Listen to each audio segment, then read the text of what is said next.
Hey y'all, hey, welcome back to my channel. It's Christian here. You're tuned in for more of my 2 cents. If you are new to the channel, then welcome. Thank you so much for tuning in. I'm glad that you are here. If you are a returning to center, then welcome back. We are gonna have a great time. Now, y'all probably like, what the hell is on her face? I like to try new things every once in a while. False. I don't like to try new things, but I'm trying some new things, and this was it. This was one of the things I tried that's new, and it ain't giving. I don't like it. I can't. I was like, oh, I be seeing the girls with the big frames and things. It's giving very much. I don't know. Maybe I have to have different attire. Maybe I have to be doing something different. Maybe these are photo shoot glasses. I don't know. I just feel like my face may be too small for the glass. We're gonna set these over here. Okay. We're gonna set the eyes over here. Oh my. But it is me. I am back. I have been getting emails from you all, which I am so excited about. I am so grateful, and I am ready to dive right in. But before I do that, 3 points that matter most before we start any discussion. Number one, you're not alone. Number two, you're not crazy. Number three, God, your creator, still loves you, and I do too. So let me think. Oh, there's been a lot happening. I stay in Dallas, Texas, and so the weather literally switched up on us, y'all, overnight. Like we went from 90 and 80-degree weather to 49 degrees. It was just like bloop bloop bloop. You have been declined. Like our temperature declined so fast it made my head spin. So I'm out here trying to pull things together to go from the summer season straight to winter. Okay, it literally bypassed fall and went straight to winter. But I'm not complaining. I'm grateful to still be here and to be here on another video with you guys. So let's jump right into these emails. So I'm checking my microphone. Y'all know how it go. If I bend forward, it's to make sure it's still on. Okay, can't be out here dropping off with no value. If you have a video that you would ever like me to do, a topic you would ever like me to discuss or give my 2 cents on, please send it to me at my2centmatters@gmail.com. That's my2centmatters with an S at gmail.com. I will read it and I will do a video reaction to it. Now, I told y'all that y'all need to send in y'all emails before I went back faceless. Because I'm giving you the best that I got. Baby, listen, Anita Baker on them. I'm giving y'all what I got this week because next week I got to roll out into the holiday season, manufacturing schedule, and it's gonna be busy. We actually just finished manufacturing a really, really, really big order for a grocery store chain in the Texas region called HEB. Here, everything's better. My product got into HEB, so we will be in all 400 plus grocery store locations by the end of this week. So by the time I post this video, my product will already be on shelves, and I am geeked up. I am so excited. I am so grateful. The work, the effort, the prayers, the faith, the vision that me and my husband have had is literally in action. It has come to fruition. The momentum is giving. I got a bestie that is going on Shark. Well, she already went on Shark Tank and got a deal, and her company will be on there on November 17th. Got to go to Florida for the watch party, and then I got another friend that made it to the Oprah's favorite things list. So that's what I mean about the circle wedding, honey. I'm excited. Get connected with people that are going somewhere and got something to lose. Now let's get into these emails, okay? All right. So the email starts off with, this is an email from a viewer that sent in an email in the past, and I responded to her email on a video. So she's sending me like a follow-up email, and we love these too. So let's go ahead and get into it. Thank you so much for the video. I was so happy to hear your thoughts on it, with a little heart emoji. You're welcome, sis. It helped me, and I believe many more people. It makes me feel good to see people deconstructing and breaking generational curses and seeing what's really going on.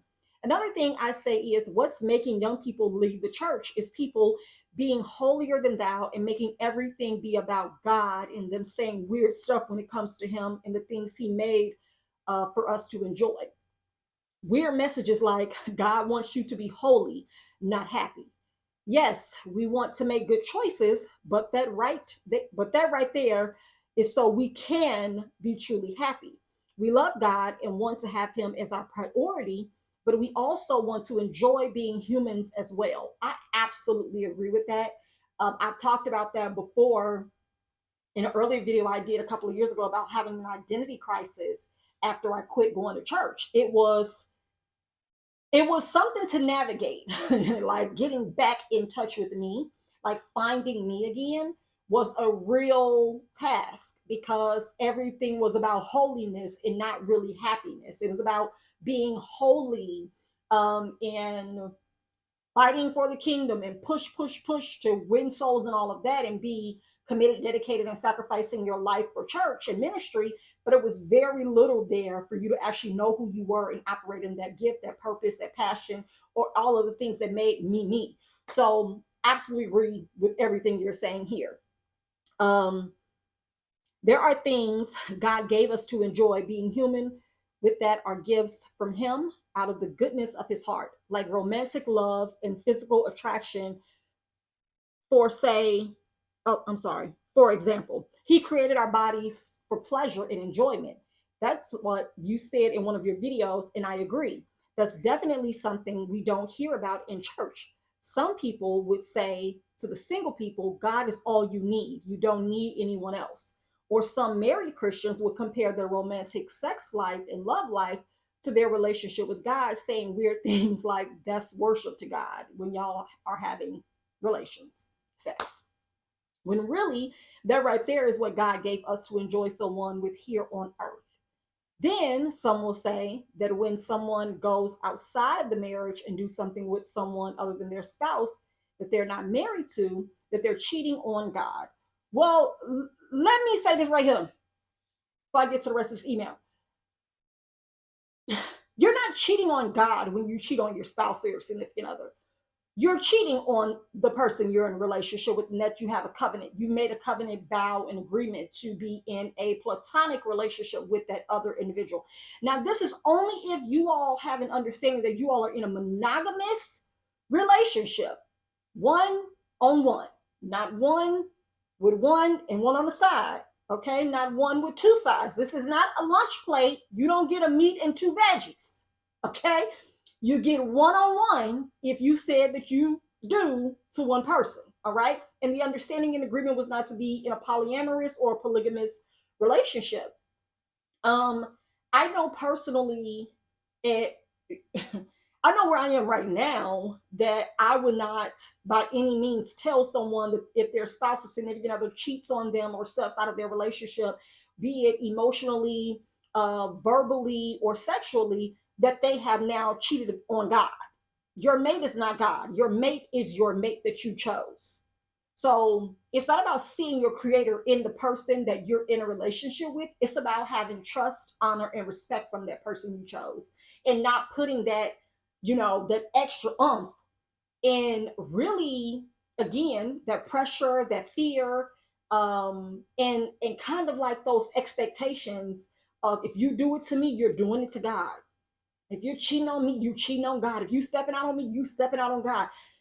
It's unnecessary. People should just love, honor, and respect the person that they said I do to. And you shouldn't have to put that 20 on 10 to get them to do right by you. Period. That's just what it is. That's why, and I know this is different from relationships, marriage, and sex, but that's why for me as a parent, I don't put God out there to my 6 and 8 year old like children that don't obey their parents. Time is going to be short. What? I know a lot of whole disobedient adults right now who were disobedient as children that made it all the way past their parents. Like their parents are deceased, but they still here.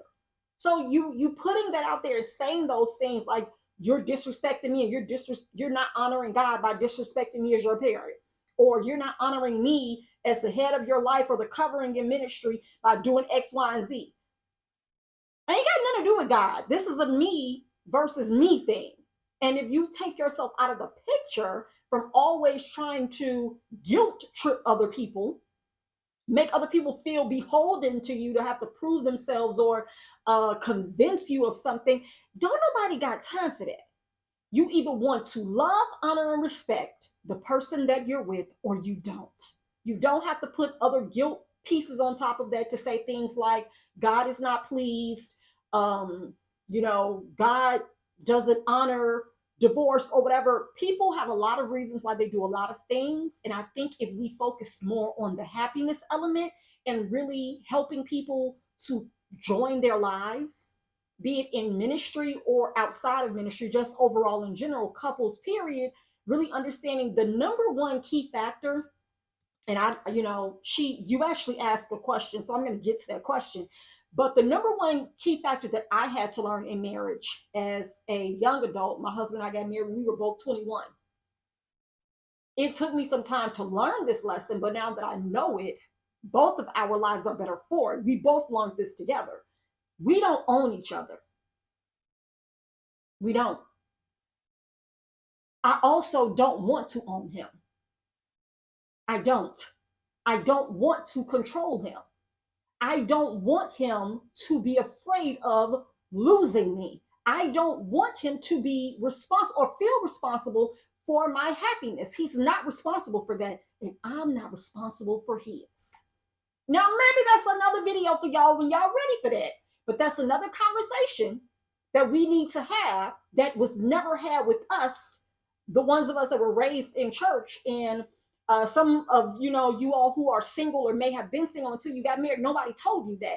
You're responsible for your own happiness as an individual before you bring on anybody else for sex, for love, for joy, for peace.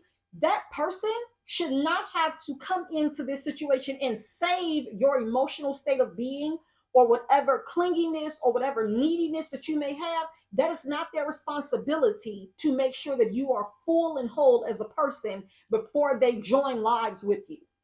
They should not be in bondage to you because they made a covenant with you. You're responsible for your happiness and your joy. And if that's pleasure through sex or whatever the case may be, you have to come whole with that understanding and that knowledge of how that's going to be satisfied versus you coming into it and making that somebody else's job or requiring them to make sure you're fulfilled in that capacity. But we ain't had these conversations as adults or as believers. That wasn't something anybody ever told me or talked to me about.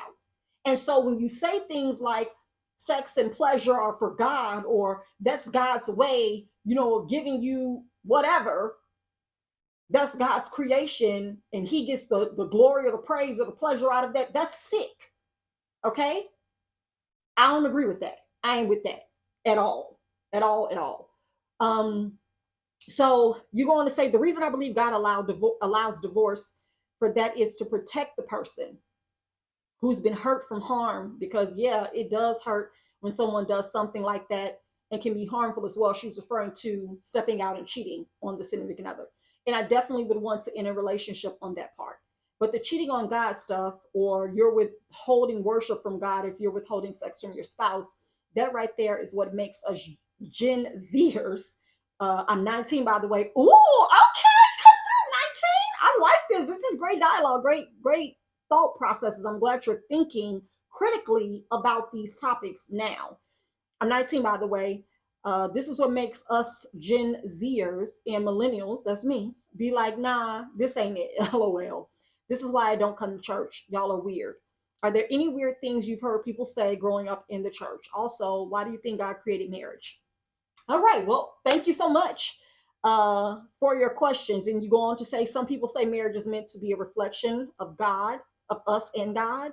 Do you think so? I also would add, I don't believe in getting a divorce unless it's for abuse or cheating and adultery. Just to get a divorce, because I believe marriage is meant to be a together forever type of relationship. And that's what it means to me. Like with God, we have a together forever father and son, daughter relationship. Great questions. And I'm going to go ahead and get into your first two, and then I'll go down from there. So you asked me, have I ever heard people say what are some weird things I've heard people say growing up in church?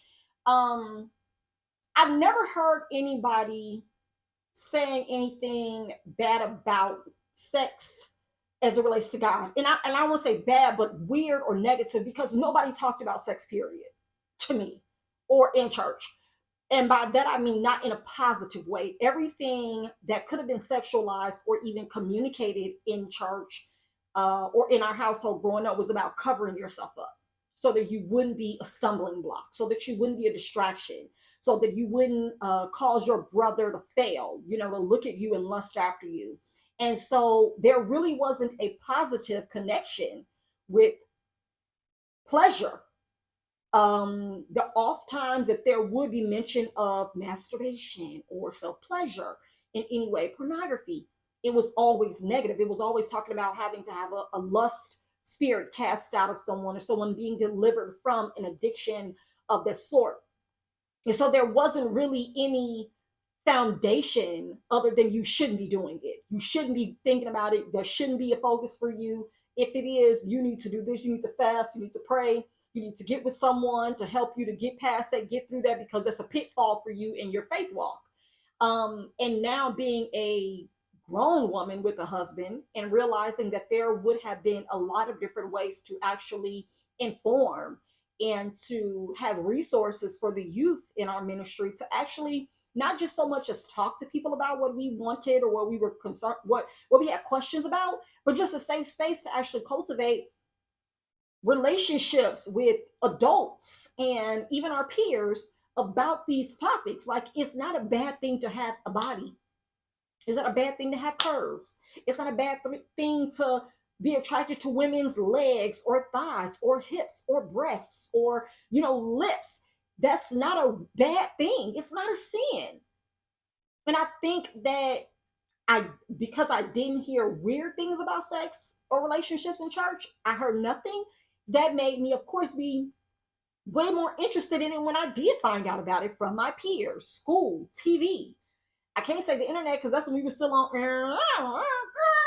We were still on that dial-up junk. We were still on that AOL. You've got mail. I was still getting them little free, AOL CDs where you had 30-day trial, put it into the computer and downloading that and deleting the other old file. So we didn't have internet access like that, but now there's so much access. So think about the resources and the information that's not being given, and kind of like a foundation that's not being set on how to view your body and how to process the emotions and the thoughts that you're having and what that means. And that doesn't make you a bad person. You don't have to hide your interests or your likes in another person. You are doing what you should be doing. Attraction is normal. We're not told that. We're not told that. And then I think the even crazier part about it is that people, specifically people in church, they tell you to get married and they tell you to stay married, but they don't give you the tools to really do either of the two successfully, to get married successfully or to stay married successfully. And I didn't have any kind of blueprint for how to do it at all. That's why I am so grateful and I am beyond thankful that my husband and I are rolling up on year 15 married in 2024. 17 years together, but 15 years married. It's a big deal. It's a huge deal because, by all accounts of statistics and the odds that were against us coming from two single parent households, not having our father anywhere connected to us like that, we didn't see it. We just knew that we didn't want to be what we did see. We just knew we didn't want to, perpetuate those different, I don't really want to say stigmas, but yeah, stigmas. And that's not something we've been like keeping in our mind, like, yeah, we can't do divorce because I don't want to be another statistic. I don't care about that. If it's a problem, we need to try to solve. And if we can't, then we need to separate. The end. And I get it when people say that God hates divorce, and I don't think divorce should be, should be the outcome. I respect everybody's choice on that. I'm not with misery. I'm not with unhappiness. Like earlier, you said that God wants you to be holy and not happy. Okay, people would definitely use a measuring stick from scripture to say you shouldn't be on your second, third, fourth, or fifth husband or wife. Listen, there are people out here on a second, third, fourth, and fifth baby, and a third, fourth, and fifth baby daddy, and a third, fourth, and fifth side piece, and a third, fourth, and fifth mistress. They third, fourth, and fifth. Like, what is the difference? How are we monitoring and measuring marriage from overall like character? Like, if you choose to be in relationships with people but never marry them, is there any difference from how many people you've given yourself to emotionally, mentally, or physically? I've seen it frequently over the last couple of months, especially the past couple of weeks with the Jada Pinkett Smith tour that she's been on for her new book. People saying there are a lot of single married women. There are a lot of single married men. And you may be like, what that mean? What that mean is it's a lot of folks that are married, but they are living, hey, single. They living single. They're not connected. They're not together. And that comes from a lot of different factors, mainly because the foundation that was poured was not solid. A lot of people are coming into relationships broken, and then you expect healing and wholeness from another person that may not be whole themselves. And what does that look like? Are we doing that work together? Am I responsible for making sure you're whole? Am I accountable for the pieces of you, or am I accountable for the parts of you that I contribute to? Am I responsible for making sure that you're interested in, that you're pleased based off of your past? Or am I only responsible for my interest in you and not your interest in me? Is that something you have to work on? Is that something that's pressure for me to change so that you'll be interested? Now you're not being yourself because you need to become someone else just so I want you. It's a lie. It's a lie. It's more than what I think a lot of people bargain for. And so for me, when I think about it, and you ask the question of why do I think God created marriage? I think that marriage simply exists. I think it exists. I cannot say whether or not God created marriage. I simply believe that marriage as a institution, as an ideology, as an act, as a covenant, as an agreement, exists because there are people who want to say, I am with them, they are with me. We are together. I haven't done extensive research at all about marriage. I just know what the steps were for me to get married. Nobody explained marriage to me. Yes, there are talks of marriage in the Bible. There are talks of marriage, of course, at church. We all get marriage on a societal level of understanding that there are vows that are made and upheld and respected, and that should not be, torn apart or ripped apart or desecrated. But just as with everything and anything else in life, people do what they want to do. And all of these relationships don't always pan out the way that you expected them to. Marriage is just an extra step above dating. And I say that respectfully because your life just congeals. You put your name on everything together, usually. You collect the same lifestyle and the same schedule and mindset to a certain extent, but you have some people that do it and still live separately in mind, body, and in spirit. They're not connected. They just liked each other a lot and wanted to do life together forever. Everybody sees marriage differently for whatever they want marriage to be for them. And I honestly can tell you now, I respect it. I do. Because I realized that when I got married because I genuinely loved my husband and I wanted to do life with him forever. I felt like I could not do what I saw myself doing in life without him being there. I knew that the love I felt for him, the sacrifices I was willing to make for him, the trust that I had in him, the good feeling that I felt whenever I was around him, I wanted that feeling forever. I always wanted to laugh with him. I always wanted to feel safe with him. I always wanted to be around him and our families to connect and merge and us to one day have our children. Never thought about being business owners, but I always thought about us traveling together and just really being Courtney and Christian, like fun for life. That's what I saw. That's what I wanted. And I didn't want that as a girlfriend. I wanted that as a wife. Um, and that was the energy that I put into it, right? That I respected him as such. And I wanted that same thing back in return so that we could do life together forever. Of course, coming up in church, we knew and we already thought and believed that marriage was the only way we were going to do that. Like there was not going to be a step towards that by living together first. There was not going to be a step towards that by me becoming pregnant before we were married. Because at the time, that was, well, for one, that was our foundation, like in our households. He was raised by a mother that was, spiritual and religious. And then I was raised by a mom that was spiritual and religious. So it kind of like was a no-brainer. Neither one of us was down for either of those things. My first time moving out of my mother's house was moving in with him as my husband, and vice versa. We never lived in our own apartments, never lived separate from our parents. Um, and so we were pretty much each other's first experience at a lot of different things as adults. And it gave us a great foundation to build on because we didn't have a past to break down first before we can accept each other's present state as young adults. And it's a lot that goes into that. And I've talked about that before in previous videos about marriage and getting married at 21.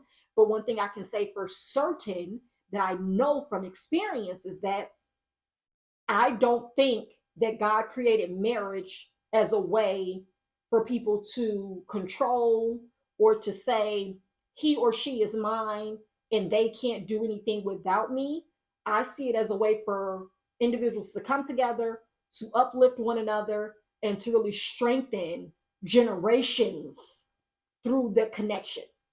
Now, we talk about as Black people not being able to come together and do anything, work together and build businesses or build infrastructure or have economies that thrive like within our community. But then it's like, look at anything that has ever worked well. Look at anything that has ever progressed. Look at anything that has ever thrived. Look at anything that's ever been successful. Look at anything that has ever had longevity. Look at anything that ever has a legacy. People had to come together to build based off of their level of resources, information, access, foundation, background, principles, experience, exposure.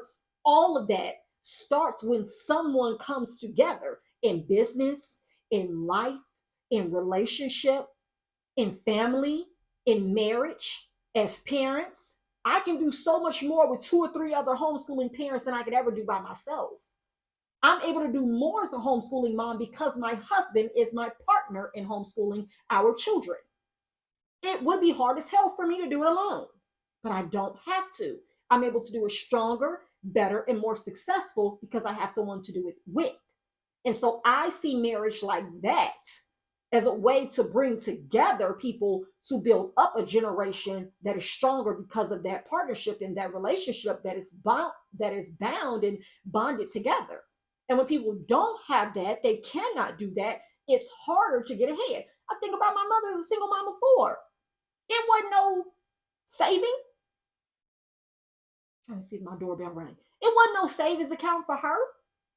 She didn't have no two-income household to save money and save it for a vacation or for winter clothes or for, I don't know, summer camp. That stuff didn't exist. She was doing it alone with one.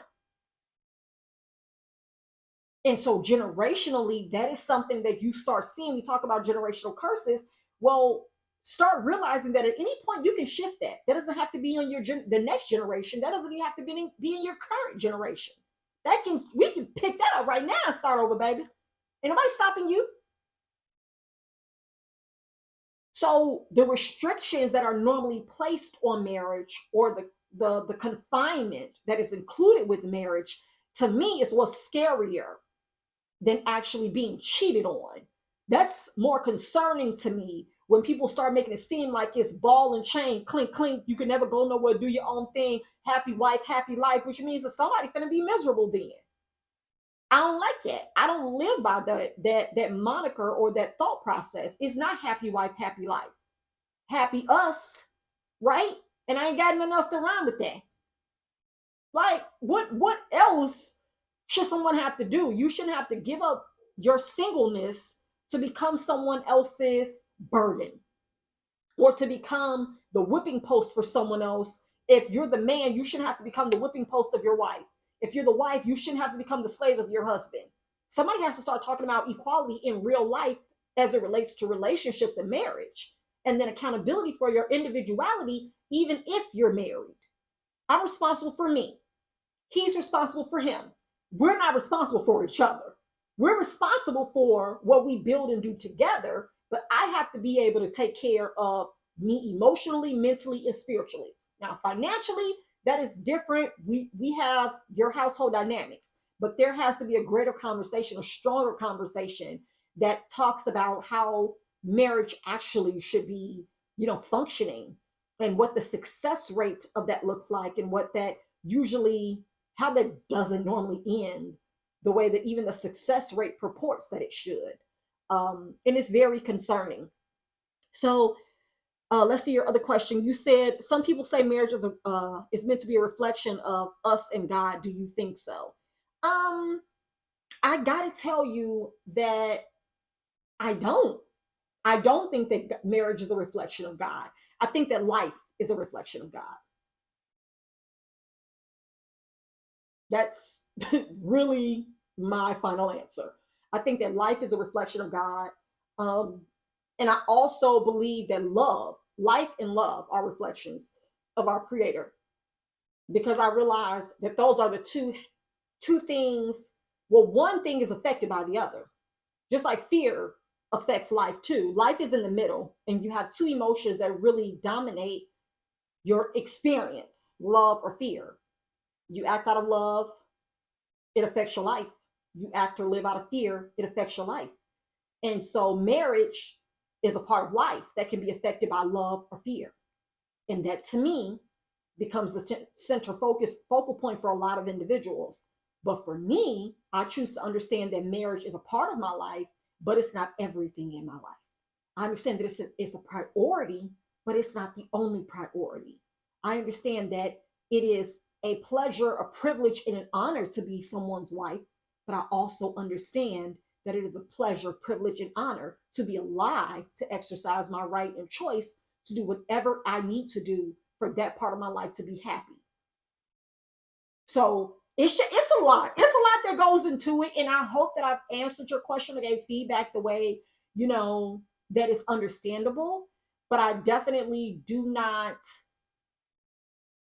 My views on marriage have evolved, um, and from all of the perspectives that I've mentioned, only from the perspectives that I mentioned. It has not evolved in me feeling like I want an open marriage, or can have male friends or whatever. We still got our values and our boundaries. So let's be very clear, okay?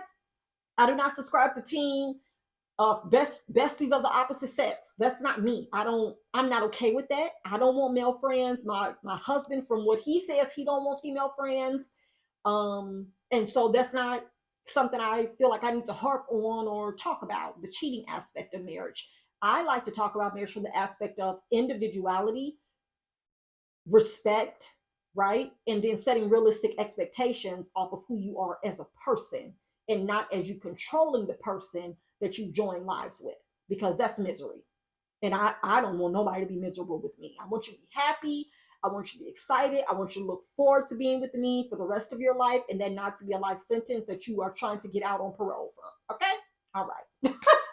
So that is my thoughts on that. That's my 2 cents. I hope that that helps. I can also say that even though no one ever said anything weird in church about marriage or about sex, I saw a lot of behavior that now makes me believe that I saw a lot of loveless marriages. I saw a lot of marriages that were sustained out of convenience, and there was not really any real attraction. There was not any real affection. I'm gonna say this again. I believe now, looking back, when I was a kid, I didn't have this insight. But now, looking back at marriages that I saw growing up in church specifically, I witnessed a lot of loveless marriages of convenience. And because we saved, we've been together, we stand together. There was no attraction and there was no affection. And I don't know if that was because in church, or in my church experience, there was no PDA. There was a lot of mouth lip service. My husband and my husband this and my wife that, and that's my good thing. And he who findeth the wife found is a good thing and obtain favor with the Lord. You hear, I heard men in church saying this stuff, but they didn't act like their wife was a good thing. They didn't act like they wanted to be around her. Majority of the men I saw at church drove to church in separate cars from their wife. They didn't come together as a family. They didn't weigh in. The men didn't weigh in on how the mother parented or raised the child. They were present, but they weren't present. They were there, but they were not there. So I know that even from those examples, I'm grateful for however my husband and I came up with what we have now, which I'm going to say this, and I hope this makes sense based off of just how I communicate in general and how I've always talked on here. But for me, to me, for us, we have the perfect marriage. It's perfect to me. It's perfect for me. Am I saying we're perfect people? No. But our marriage is perfect for us. It may not be the perfect marriage for you, for anybody else, and vice versa. I believe there are other people, a lot of other people who have the perfect marriage for them. It works for them, their communication, their expectations, their family goals, their values, the system in which they, work together, live together. Me and my husband do everything essentially together. We go to work together every day. When we leave this house, we are in the same vehicle going to the same location for 6 to 7 hours with our children. We are leading our team of employees every day together. I got a question, I look across the warehouse and ask him, or I call him or text him if he's in the front office, and vice versa. The kids need something, we're teaching together, we're homeschooling together, we get in the truck and come back to the home house together. We stop and get something to eat. Lunch, what you want? Some from Sam's Club? You want to go to Texas Roadhouse? Whatever you want. Okay, I got it. That night, I'm making enough leftovers for lunch tomorrow, and I'll make you a breakfast bowl in the morning before we leave out the house. Everything is together. We have to like each other. We have to love each other. We have to respect each other. We have to honor each other in order for that to work for us. Because I know couples who just say they could never spend as much time together as me and my husband do. But that's why it's perfect for us. That's why it works for us. I'm not saying it'll work for anybody else. I don't think that it should work for everybody else. It works for those who want it to work for them. And this is working for me. So I implore other people to go out and find and build and do and create that which will be perfect for you.